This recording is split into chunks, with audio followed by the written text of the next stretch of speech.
Well, hello. Would this be Matt from Boats? Yes. Well, hello, Matt. This is Scott from the interview show. How you doing? I'm doing great. You're very, very faint. Yeah, it's my phone. It sucks. Oh, no. That's horrible. So, are you ready to do an interview? Yeah, if you can hear me. It would be better if there was, say... are you near a landline that I can call you on? No. Find someone else's phone. Is that okay for me to call you on their phone? Yeah, let me just get their number. Hold on. Sure. Hello? Well, hello. Is this Matt from the band Boats? Yes, it is. Hey, Matt. This is Scott calling from the interview show. How's it going today? It's going all right. Can you hear me now? I can hear you much, much better. Thank you. Thank you. All right. So, what you up to? We're just at the Edmonton show right now. And you're standing backstage doing what? Oh, I'm upstairs. I'm outside on the street. Nice, nice. So it's been a good day? Kind of a... Sorry? Has it been a good day for you? Yeah, we just went to the water slides. What was the best water slide? That would be Nessie's Revenge, which is the speed slide where you get a good deal of air, but it hurts your butt and your neck. There's also a lot of porno shops here, right beside our store. I just thought I'd mention that. Nice. What are you looking at right now in the porno store? There's a man with a dog collar and silver, I guess, I want to say panties, but men don't wear panties. And he's got a ball gag in his mouth. It's just a mannequin. Oh, I thought it was an actual dude. I was like, wow, that's intense. Yeah. His collar is linked up to his wrist, though, so by a chain, which doesn't seem to help. I think that would just prevent him from masturbating instead of encourage it. Maybe that's the point. Maybe, but that doesn't seem like a great deal for a porno shop.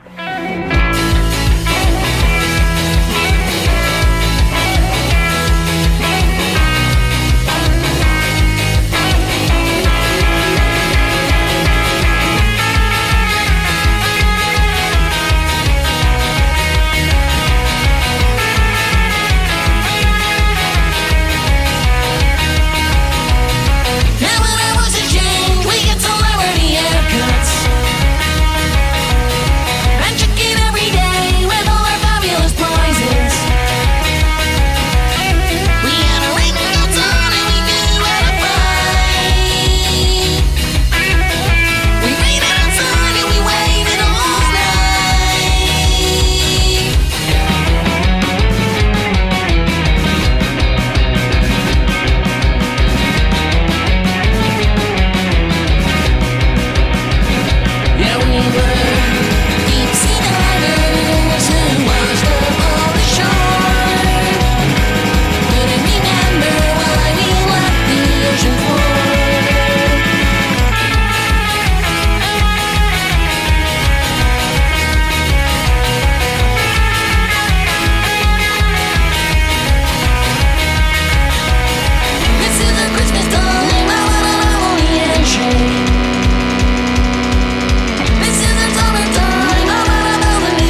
welcome to the interview show. This is Scott Wood, your host, and today I've got Matt from the band Boats. How's it going today, Matt?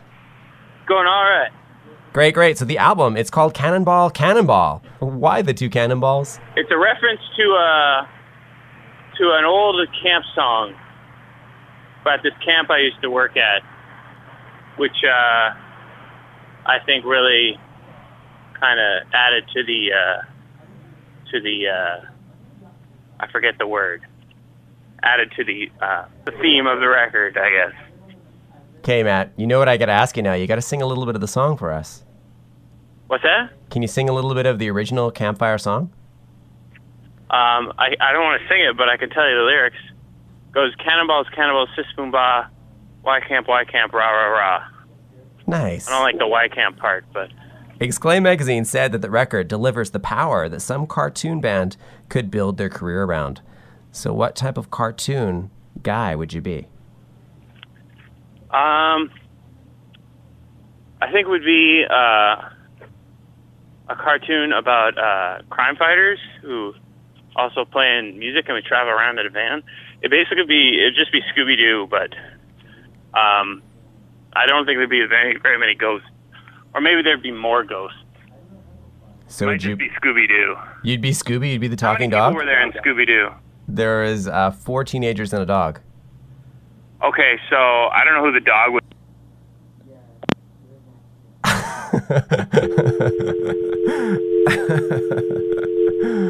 Oh, man.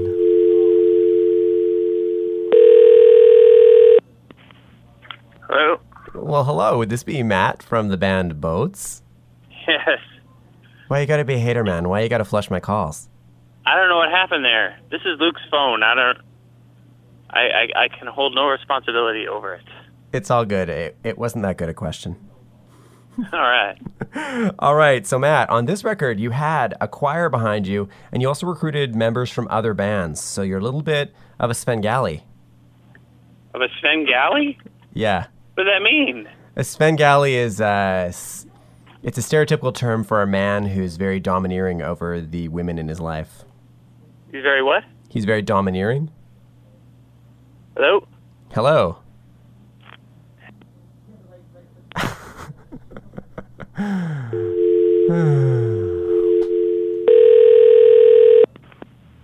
my God, I'm so sorry. That's okay. What's going on with your phone? I'm guessing both times that it happened, I was walking to the same spot. So I'm going to walk as far away from that spot as possible. Matt, I want you to resist the urge to look into the porn stores. Yeah, no, that was totally it. But it totally wasn't it. I was trying to go sit in the van. Okay. So it was quieter. I appreciate that. Thank you very much. So, are you ready for a question? Are you actually? We didn't answer the previous question, so I'll ask it again. Okay. Okay. So, Matt, on this record, you had a choir behind you, and you also recruited members from other bands. So, I'm going to call you a little bit of a Svengali. All right, but I'm going to counter that with I don't know what that means. Okay. Well, it's a guy who's very domineering. You know, he's kind of the guy who has to herd the cats, but he does it successfully. He herds the cats. Yeah, I'll herd some cats. There you go. I'm saying. Did you say herd cats or herd cats? No. I said herd those cats, as in corral them. Okay. I'm not good at that. You're not? Well, you made a pretty good record. Oh, well, thank you. With all these people. Yeah, there was a lot of people. So that was only like for a few nights, so. Still, that's a little bit of a difficult task. No? Yes? Yeah, it was all right, but I did promise some beer. Hi, my name is Matt from the band Boats, and you're listening to The Interview Show.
books are to read.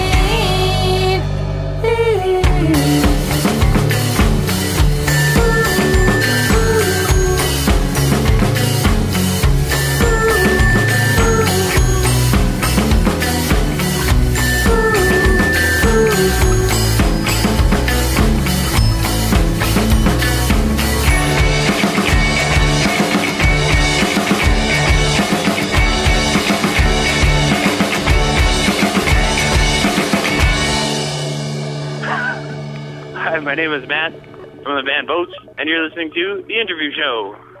So, are you ready for a question? Are you actually? We didn't answer the previous question, so I'll ask it again. Okay. Okay, so Matt, on this record, you had a choir behind you, and you also recruited members from other bands. So I'm going to call you a little bit of a Svengali. All right, but I'm going to counter that with, I don't know what that means. Okay, well, it's a guy who's very domineering. You know, he's kind of the guy who has to herd the cats, but he does it successfully. Yeah, it was all right, but I did promise them beer. Ah, okay. I was going to say, when you had all those people together and you were trying to record the record, can you tell me about a moment where you had to crack the whip? When I was recording with the choir? Yeah. Well, there was a few times I was like, you know, that was really good, but what would happen if we sang it again? And what if they're like, screw Pretty much you, it. we want the beer? Yeah. No, they got the beer. They pretty much had the beer the whole time, so that kind of made things a lot easier for everybody. Okay, but you understand where I'm coming from here, right? Like, lots of people that listen to this radio station are in indie bands. They might want to try to get the sound that you did on this record. How do you do that if you have all those people?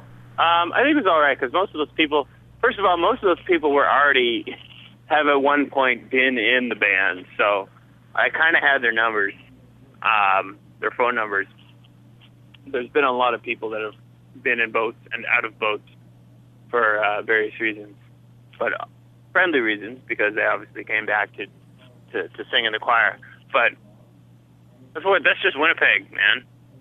Everybody's doing it together in Winnipeg. Well, see, I live in Vancouver, no fun city, so I don't understand these things. Oh, yeah. Heard about that.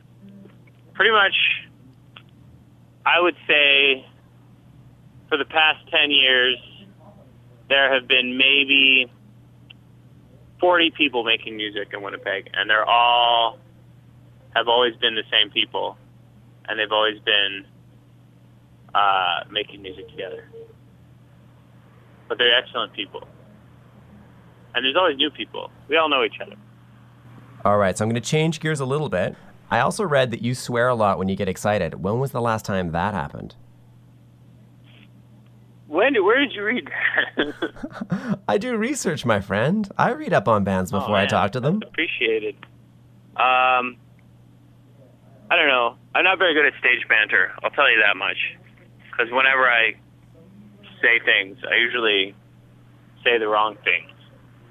So if you've ever been to a boat show and I said something that maybe sounded like it was kind of a quick thing to say, I didn't mean it. I didn't know what I was saying. All right. Sometimes I talk. When I'm excited, I don't really think about what I'm saying. Okay. Sometimes I say, motherfucker. Okay, well, that's not the worst thing in the world to say. No. Okay, everybody who talks about boats has to mention the collection of thrift store equipment that you guys have on stage. Yeah. So what's the proudest recent find of yours? Recent find. Thrift store find? Yes, please. You know, I haven't been to a lot of thrift stores recently because I just feel like I buy a lot of keyboards and then I don't use them. We really just have like 3 perfect keyboards that we've been using.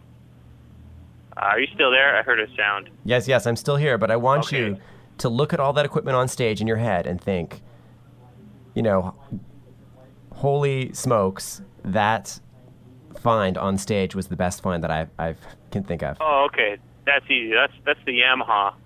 I can't. It's probably got some sort of number to it, but we just call it the Yami. And it's this little black keyboard, totally falling apart, but like every sound on it just sounds like it's straight out of an NES game. So it's just a perfect little thing, and I got it I got a quarter-inch jack installed in it so I can plug it in for shows, and it's probably the best thing ever. We think we use it like on every song. Hi, my name is Matt from the band Boats, and you're listening to The Interview Show.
Or take refuge in this collapsing house.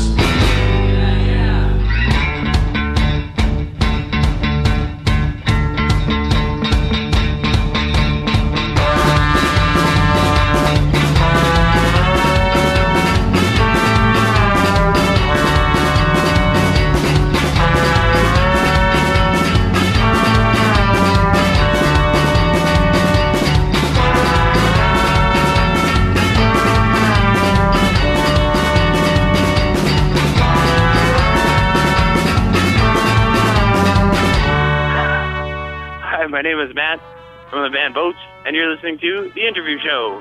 It's all coming together. Okay, so I did some more research on you, and you were being interviewed by a magazine, and the magazine interviewer asked you, Beatles or Stones, and you begged off the question saying that you have a 1997 rule, and I would love it if you could explain that rule. Well, I work at a record store, and I sometimes feel I could go really deeply into this, but I don't listen to a lot of old music, and that's totally unacceptable, but it's true. And I don't listen to a lot of music before 1997, which is kind of when I started listening to music, you know, like indie rock kind of stuff. So, and there's a very long philosophical theory behind that a lot of people do not agree with, and I get into a lot of arguments with them about it. But yeah, I do have a few Beatles albums. I don't have any Rolling Stones albums. But I mostly listen to new music. And you know what? I'm okay with that. Because there's lots of good new music. And I think here's the controversial comment coming up. I think always listening to old music is very safe. Because it has stood the test of time, and no one's ever gonna, be like, oh, they suck. I think it's just very safe to listen to old music, and I'm not into that. Matt, I want you to be my heterosexual life partner. All right. I'm kidding. Oh, No, you- I love that sentiment, and I agree with it. I mean, I understand the argument that you need those certain records because it seems like everybody in indie music has listened to, like Ramones, Sex Pistols. You know, there's a list that you can tell that everybody's listened to, and it would be nice if everybody else expanded their repertoire. Yeah. Well, I feel like you people listen to those albums because they're original, and they are original, and they are the first people to do that. But that doesn't make the music better. That's what I think. Like, I think people have listened to that, they've improved upon it, which takes away its, originality. But original music doesn't mean better music. It's been twisted. Like, I can't listen to, like, bands who have lyrics that are like, hey, baby, what's up? Like, I need something that's new and exciting. I like bells and whistles. That's what I like. I agree 100%. Controversial. Wow, well, not with me. So, right. what I like to do is I like to get the guest to pick a song off their current record, talk a little bit about it as I bring up the music. Okay, I'll tell you about TV Scientist. TV Scientist was written outside of Henry Fabergé's house in Toronto because Henry Fabergé of Henry Fabergé and the Adorables. I went to go stay at his house, and they kind of forgot about me, and I was sitting outside the front of their house until 4 in the morning, and I had nothing else to do. So that's where TV Scientist got written, and it was inspired by a toothbrush commercial. Hi, my name is Matt from the band Boats, and you're listening to The Interview Show.